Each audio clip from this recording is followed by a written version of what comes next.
Hi hello friends, welcome back to MRL study studio ಚಾನಲ್ಗೆ ತಮಗೆಲ್ಲರಿಗೂ ಸ್ವಾಗತಿಸುತ್ತಾ ನಾನು ಇವತ್ತಿನ ತರಗತಿಯಲ್ಲಿ 8ನೇ ತರಗತಿಯ ಭಾಗ 1ನಲ್ಲಿ ಬರುವಂತಹ ಮೇಲಾಟಗಳು ಎಂಬ ಒಂದು ವಿಷಯದಲ್ಲಿ ಮಧ್ಯಮ ಮತ್ತು ದೂರದ ಓಟಗಳು ಈ ಒಂದು ವಿಷಯದ ಕುರಿತು ಇವತ್ತಿನ ತರಗತಿಯನ್ನು ಮಾಡ್ತಾಯಿದ್ದೀನಿ.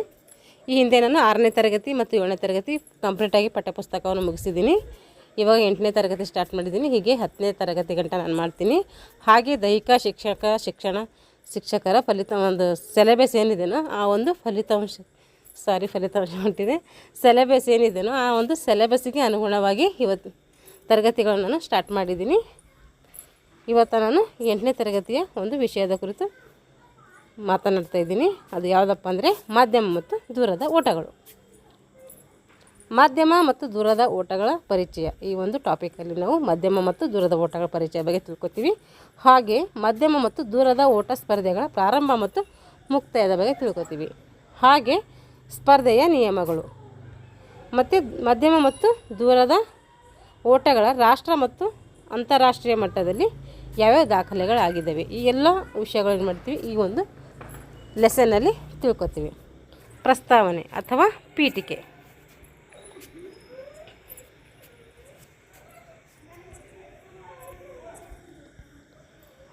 ಓಟಗಳಲ್ಲಿ ಮಧ್ಯಮ ಮತ್ತು ದೂರದ ಓಟಗಳು ಹೆಚ್ಚಿನ ಮಹತ್ವವನ್ನು ಹೊಂದಿವೆ. ಯಾಕಂದರೆ ಇವು ಹೆಚ್ಚಿಗೆ ಕಷ್ಟ ಸಹಿಷ್ಣುತೆ ಬೇಕಾಗುತ್ತೆ, ತಾಳ್ಮೆ ಶಕ್ತಿ ಬೇಕಾಗುತ್ತೆ, ಸ್ಟ್ರೆಂತ್ ಬೇಕಾಗುತ್ತೆ.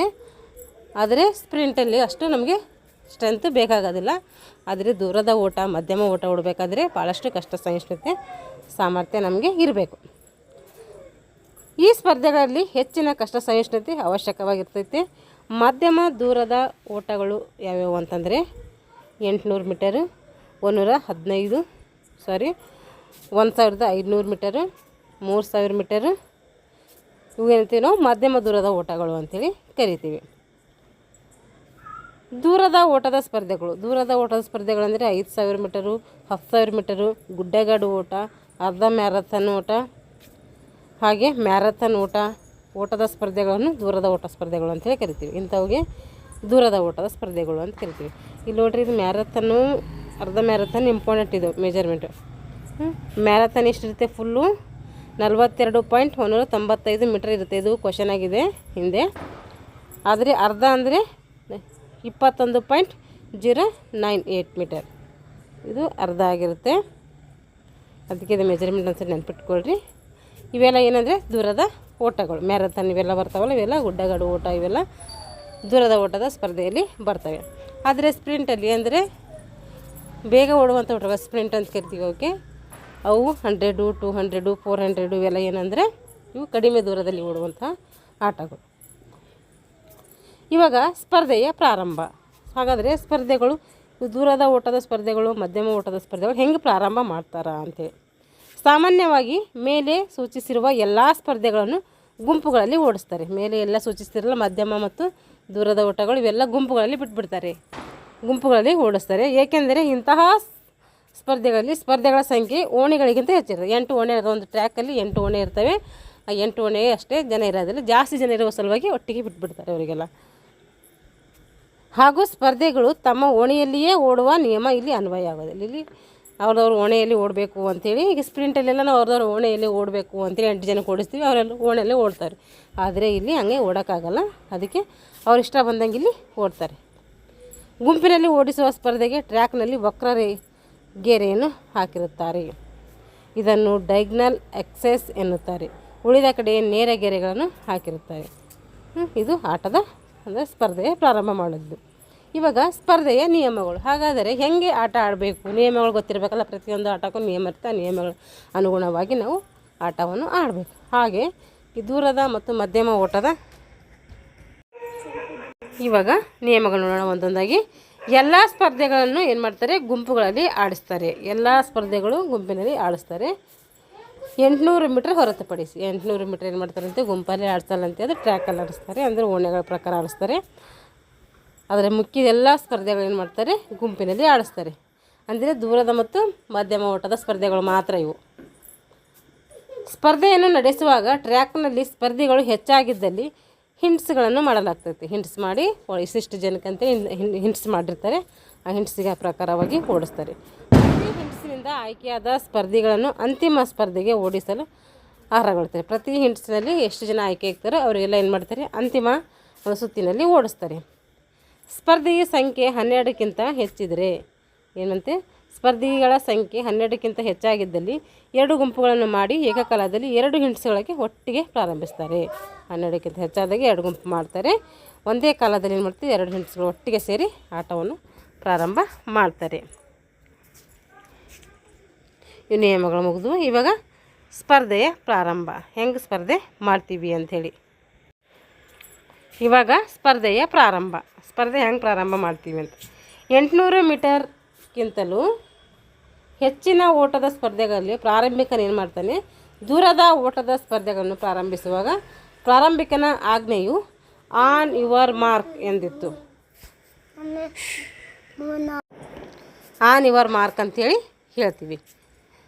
ಎಲ್ಲ ಸ್ಪರ್ಧಿಗಳು ಸ್ಥಿರವಾದಾಗ ಪಿಸ್ತೂಲಿನಿಂದ ಏನು ಮಾಡ್ತಾರೆ, ಗುಂಡು ಹಾರಿಸುವುದರ ಮೂಲಕ ಅಥವಾ ಆಜ್ಞೆಯ ಮೂಲಕ ಸ್ಪರ್ಧೆಯನ್ನು ಪ್ರಾರಂಭಿಸ್ತಾರೆ. ಈ ಸ್ಪರ್ಧೆಗಳಲ್ಲಿ ಸೆಟ್ ಆಜ್ಞೆಯು ಇರುವುದಿಲ್ಲ. ಆನ್ ಯುವರ್ ಮಾರ್ಕ್ ಅಂತಷ್ಟೇ ಬಿಡ್ತೀವಿ. ಆದರೆ ಸ್ಪ್ರಿಂಟ್ರಲ್ಲಿ on your mark set go ಅಂತ ಈ ಥರ ಹೇಳ್ತೀವಿ, ಆದರೆ ಇಲ್ಲಿ ಇರಲ್ಲ.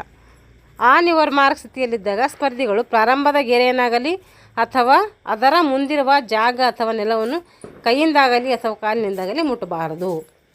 ಇಲ್ಲಿ ಆ ಸ್ಥಿತಿ ಹೇಳುವಾಗ ಆಟಗಾರ ಏನು ಮಾಡಬಾರ್ದಂತೆ, ಅವ್ರ ಮುಂದಿರುವ ಜಾಗ ಅಥವಾ ನೆಲ ಕೈಯಿಂದಾಗಲಿ ಅಥವಾ ಕಾಲಿನಿಂದಾಗಲಿ ಟಚ್ ಅಂದರೆ ಮುಟ್ಟಬಾರ್ದು ಅಂತ ಅರ್ಥ. ಸುತ್ತು ಎಣಿಕೆ ಮಾಡುವವರು, ಹಾಗಾದರೆ ಸುತ್ತು ಎಣಿಕೆ ಮಾಡುವವರು ಏನು ಮಾಡ್ತಾರೆ ನೋಡ್ರಿ ಇಲ್ಲಿ. 1500 ಮೀಟರ್ಗಿಂತ ಹೆಚ್ಚಿನ ದೂರದ ಓಟದ ಸ್ಪರ್ಧೆಗಳನ್ನು ನಡೆಸುವಾಗ ನಿರ್ಣಾಯಕರು ಸಾಕಷ್ಟು ಸಂಖ್ಯೆಯಲ್ಲಿ ಸುತ್ತು ಎಣಿಕೆ ಮಾಡುವವರು ನೇಮಿಸ್ತಾರೆ.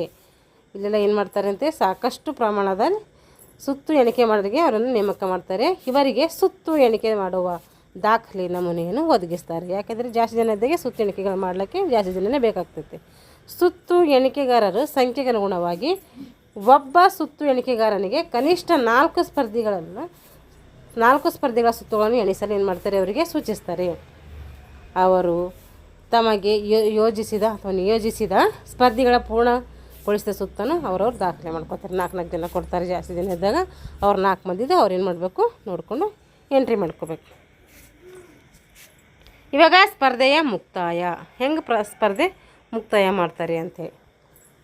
ಓಟದ ಸ್ಪರ್ಧೆಯ ಫಲಿತಾಂಶ ಮುಕ್ತಾಯ ತೀರ್ಪುಗಾರರು ನೀಡ್ತಾರೆ. ಇದು ಫಲಿತಾಂಶದವರು ಮುಕ್ತಾಯ ತೀರ್ಪುಗಾರರು. ಮುಕ್ತಾಯ ಮಾಡುವವರು ಏನು ಮಾಡ್ತಾರೆ, ತೀರ್ಪುಗಾರರು ನೀಡ್ತಾರೆ. ಮುಕ್ತಾಯ ತೀರ್ಪುಗಾರರು ಟ್ರ್ಯಾಕಿನ ಒಳಭಾಗದಲ್ಲಿ ಮುಕ್ತಾಯದ ಗೆರೆಗೆ ನೇರವಾಗಿ ಟ್ರ್ಯಾಕಿನ ಮೊದಲ ಓಣಿ ಅಥವಾ ಮುಕ್ತಾಯದ ಕಂಬದಿಂದ ಸುಮಾರು 5 ಮೀಟರ್ ಅಂತರದಲ್ಲಿ ಫಿನಿಶಿಂಗ್ ಸ್ಟ್ಯಾಂಡ್ ಹಾಕಿರ್ತಾರೆ. ಅದರ ಮೇಲೆ ಕುಳಿತು ಇವರೇನು ಮಾಡ್ತಾರೆ, ಕೆಲಸ ಮಾಡ್ತಾರೆ. ತೀರ್ಪುಗಾರರೆಲ್ಲರೂ ಟ್ರ್ಯಾಕಿನ ಒಂದೇ ಭಾಗದಲ್ಲಿ ಕರ್ತವ್ಯ ನಿರ್ವಹಿಸ್ತಾ ಇರ್ತಾರೆ ಮತ್ತು ಸ್ಪರ್ಧಿಗಳು ಮುಕ್ತಾಯ ಮಾಡುವ ಅನುಕ್ರಮವನ್ನು ಕೂಡ ಇಲ್ಲಿ ಇತ್ಯರ್ಥ ಮಾಡ್ತಾರೆ.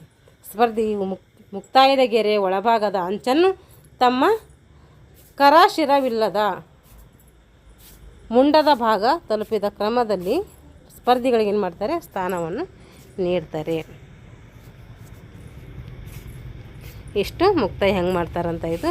ಇವಾಗ ರಾಜ್ಯ, ರಾಷ್ಟ್ರ ಮತ್ತು ಅಂತಾರಾಷ್ಟ್ರ ಮಟ್ಟದಲ್ಲಿ ಕ್ರೀಡಾಪಟುಗಳು ಯಾವ್ಯಾವ ದಾಖಲೆಗಳು ಮಾಡಿದ್ದಾರೆ ಅಂತೇಳಿ.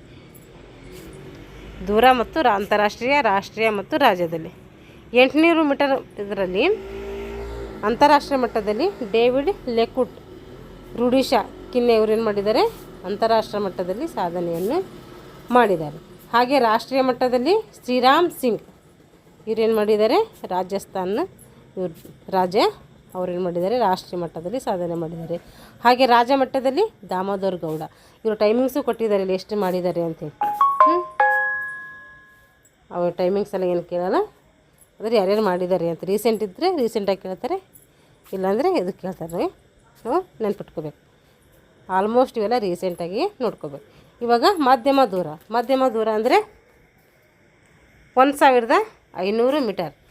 ಇಲ್ಲಿ ಅಂತಾರಾಷ್ಟ್ರೀಯ ಮಟ್ಟದಲ್ಲಿ ಹಿಜಾಜ್ ಇವೆಲ್ಲ 800, 1500 ಇವೆಲ್ಲ 3000 ಇವೆಲ್ಲ ಏನು ಮಧ್ಯಮ ಓಟದಲ್ಲಿ ಬರ್ತವೆ ಇವೆಲ್ಲ.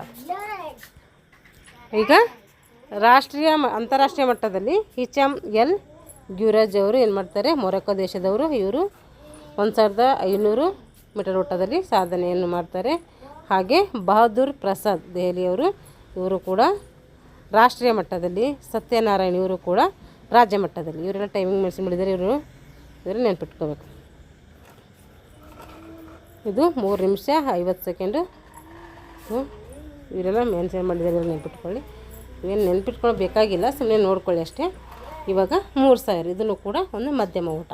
ಇಲ್ಲಿ ಡೇನಿಯಲ್ ಕೊಮೆನ್ ಇವರು ಕಿನ್ಯ ದೇಶದವರು. ಇವರು ಏನು ಮಾಡ್ತಾರೆ ಅಂದರೆ ಅಂತಾರಾಷ್ಟ್ರೀಯ ಮಟ್ಟದಲ್ಲಿ ಮಾಡ್ತಾರೆ. ಹಾಗೆ ಸುರೇಂದ್ರ ಸಿಂಗ್ ಇವರು ಉತ್ತರಾಖಂಡದವರು. ಇವರು ರಾಷ್ಟ್ರೀಯ ಮಟ್ಟದಲ್ಲಿ. ಪರಸಪ್ಪ ಇವರು ಏನು ಮಾಡ್ತಾರೆ, MH ಇವರು ರಾಜ್ಯ ಮಟ್ಟದಲ್ಲಿ ಮಾಡ್ತಾರೆ. ಅವ್ರದ್ದು ಟೈಮಿಂಗ್ಸ್ ಎಲ್ಲ ಇದ್ದಾವೆ, ನೋಡ್ಕೊಳ್ಳಿ. ಆಮೇಲೆ ಇವಾಗ ದೂರದ ಓಟಗಳು ಬರ್ತವೆ, ದೀರ್ಘ ಅಂತರದ ಓಟಗಳಂತೂ ಕೂಡ ಕರಿತೇವೆ. 5000ದಲ್ಲಿ ಕಿನೇನಿಸ್ ಬೇಕಲೆ ಇವರು ಇಥಿಯೋಪಿಯಾ ದೇಶದವರು. ಇವರು ಅಂತಾರಾಷ್ಟ್ರೀಯ ಮಟ್ಟದಲ್ಲಿ ಸಾಧನೆ ಮಾಡಿದ್ದಾರೆ. ಹಾಗೆ ಬಹದ್ದೂರ್ ಪ್ರಸಾದ್ ಇವರು ರಾಷ್ಟ್ರೀಯ ಮಟ್ಟದಲ್ಲಿ. ಇವರು ದೆಹಲಿಯಿಂದ ಪ್ರತಿನಿಧಿ, ದೆಹಲಿದವರು. ಇವರು ಪ್ರತಿನಿಧಿ ಅಂತಲ್ಲ. KM ಸುರೇಶ್ ಇವರು ಕರ್ನಾಟಕದವರು.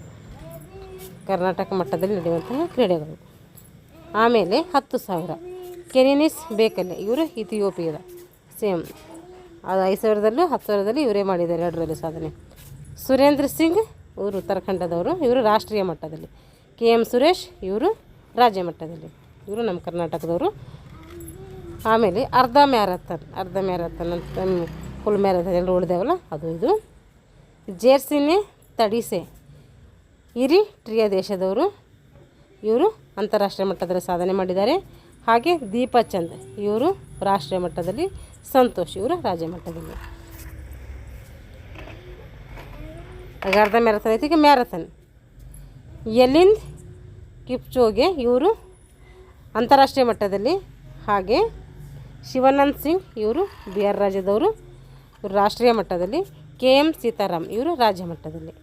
ಈ ದಾಖಲೆಗಳು 2018ಕ್ಕೆ ಅನ್ವಯ ಆಗ್ತಾವಂತೆ. ಇವಾಗ 2018ರಿಂದ 25ರವರೆಗೆ ಯಾರೇನಾರ ಪ್ರಚಲಿತವಿದ್ದರೆ ನಾವು ಇಲ್ಲಿ ಮೆನ್ಷನ್ ಮಾಡಿ ನೋಟ್ ಮಾಡ್ಕೋಬೇಕು.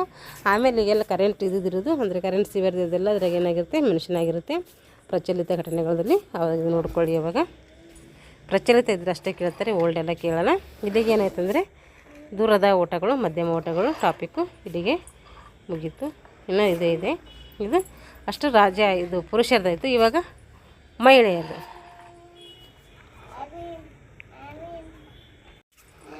ಮಹಿಳೆಯರದಲ್ಲಿ 800 ಮೀಟರ್ ಓಟದಲ್ಲಿ ಜರ್ಮಿಳಾ ಕಟ್ರೋಚಿವೆಲ್ವ್ ಇವರು ಜೆಕೋಸ್ಲೋವಿಕಾ ದೇಶದವರು.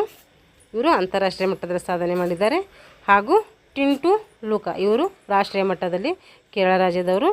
ರೋಸಾ ಕುಟ್ಟಿ ಇವರು ಪಂಜಾಬ್, ಇವರು ರಾಜ್ಯ ಮಟ್ಟದಲ್ಲಿ. ಈಗ 1500 ಮೀಟರ್ ಓಟದಲ್ಲಿ ಗೆನ್ವಿಬೆ ಡಿಬಾಬಾ ಇಥಿಯೋಪಿಯಾ ದೇಶದವರು.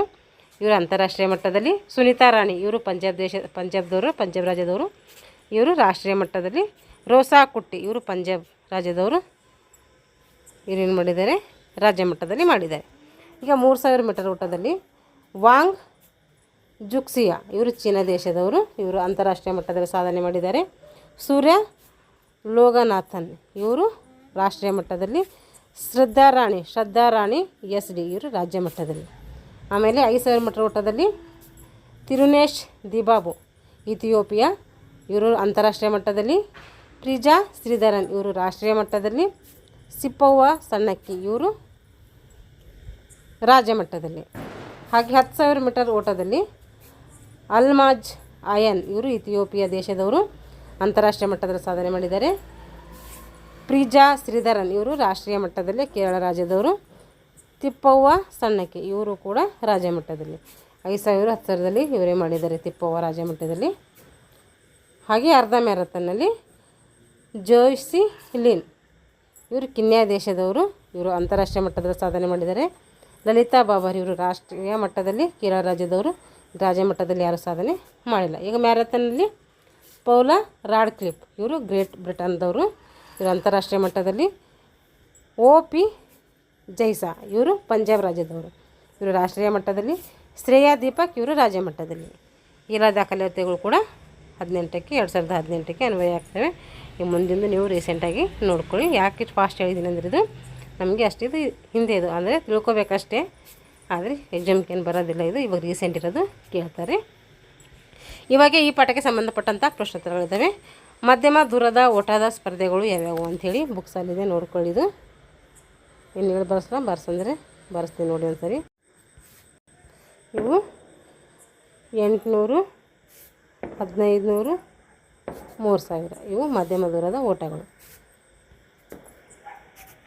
ಆಮೇಲೆ ಮಧ್ಯಮ ದೂರದ ಓಟದ ಸ್ಪರ್ಧೆಯಲ್ಲಿ ಆನೆಯವರ ಮಾರ್ಗ ಸ್ಥಿತಿಯಲ್ಲಿರುವ ಸ್ಪರ್ಧಿಗಳು ಯಾವ ರೀತಿ ಇರಬೇಕು? ಅವರು ನೆಲಕ್ಕೆ ಅಥವಾ ಮುಂದಿರೋ ಜಾಗಕ್ಕೆ ಅವ್ರ ಕೈಯಾಗಲಿ ಅಥವಾ ಕಾಲಾಗಲಿ ತಾಕಬಾರ್ದು. ಮಧ್ಯಮ ದೂರದ ಓಟಗಳನ್ನು ಗುಂಪಿನಲ್ಲಿ ಓಡಿಸುತ್ತಾರೆ. ಏಕೆ ಅಂದರೆ ಅಲ್ಲಿ ಸ್ಪರ್ಧೆಗಳ ಸಂಖ್ಯೆ ಓಣೆಗಳಿಗಿಂತ ಹೆಚ್ಚಾಗಿರ್ತದೆ, ಅದಕ್ಕೆ ಆ ರೀತಿ ಓಡಿಸ್ತಾರೆ. ಪುರುಷರ ವಿಭಾಗದಲ್ಲಿ ರಾಜ್ಯ ಮಟ್ಟದ ದಾಖಲೆ ನಿರ್ಮಿಸಿರುವ ಮಧ್ಯಮ ಮತ್ತು ದೂರದ ಓಟದ ಕ್ರೀಡಾಪಟುಗಳ ಹೆಸರನ್ನು ಬರೀಬೇಕು. ಇದನ್ನು ನೋಡ್ಕೊಂಡು ಬರೀರಿ. ಇವಾಗ ದೂರದ ಓಟಗಳು ಯಾವ್ಯಾವ ಬರ್ತವೆ ಅಂತಂದರೆ ಅಲ್ಲಿ 5000, 10,000, ಅರ್ಧ ಮ್ಯಾರಥನ್ನು, ಫುಲ್ ಮ್ಯಾರಥನ್ ಈ ರೀತಿ ಬರ್ತವೆ. ಇಷ್ಟೇನಾಯಿತು ಕ್ರೀಡೆಗೆ ಸಂಬಂಧಪಟ್ಟಂತಹ ಒಂದು ತಾತ್ವಿಕ ವಿಷಯ ಅಂದರೆ ಥಿಯರಿ ಆಯಿತು. ಮುಂದಿನ ತರಗತಿಯಲ್ಲಿ ಏನು ಮಾಡೋಣ ಅಂದರೆ ಮುಂದುವರೆದ ಚಾಪ್ಟ್ರನ್ನು ಮಾಡೋಣ. ಇಲ್ಲಿಗೆ ಈ ತರಗತಿಯನ್ನು ಮುಗಿಸ್ತಾ ಇದ್ದೀನಿ. ಯಾರೆಲ್ಲ ಇನ್ನು ನಮ್ಮ ಚಾನಲ್ ಸಬ್ಸ್ಕ್ರೈಬ್ ಮಾಡ್ಕೊಂಡು ದಯವಿಟ್ಟು ಚಾನಲ್ನ ಸಬ್ಸ್ಕ್ರೈಬ್ ಮಾಡಿಕೊಂಡು ವಿಡಿಯೋಗಳನ್ನು ವಾಚ್ ಮಾಡಿ. ಇಷ್ಟ ಆದರೆ ಲೈಕ್ ಆ್ಯಂಡ್ ಶೇರ್ ಮಾಡಿ ಅಂತ ಹೇಳ್ತಾ ಥ್ಯಾಂಕ್ಸ್ ಫಾರ್ ವಾಚಿಂಗ್ ಆಲ್.